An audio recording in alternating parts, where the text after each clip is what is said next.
บសួរពុកម៉ែបងប្អូនទាំងគ្នាបាទខ្ញុំលេងមួយឆាតជាងនៅមុនខុសបងលឺអូនច្រៀងរៀបរាប់សេចក្តីរាយរំថាស្រីពិសេសស្មោះនឹងស្នេហ៍ណាស់អូនព្រមរៀបការក៏ព្រមចាំងបងខំប្រដៅផ្លាំងឲ្យអូនរៀបការគូថ្មីវាចាស់កំរើពេញនឹងទៅហើយអោសងសាអើ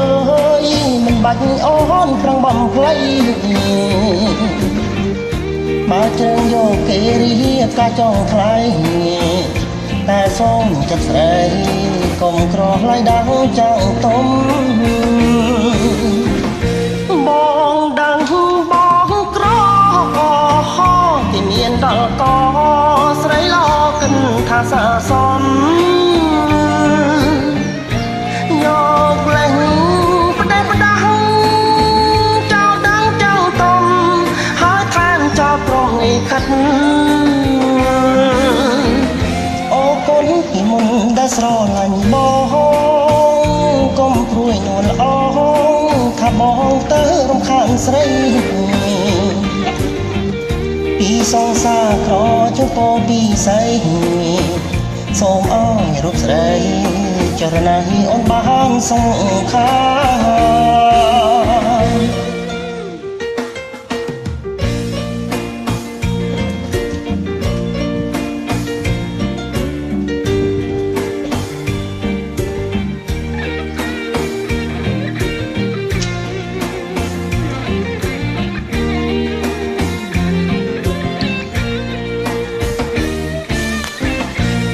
បងដឹង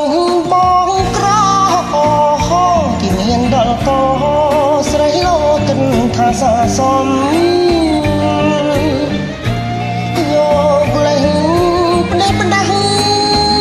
ចោលដឹងចៅតំហើយថែមចោលព្រមនេះខិត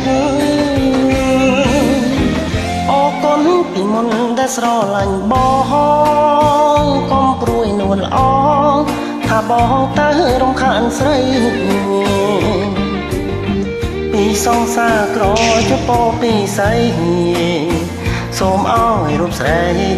ចរណៃអូនបានសង្ខាមករងឈឺចាប់ក៏វាមិនថ្មីសំខាន់រូបស្រី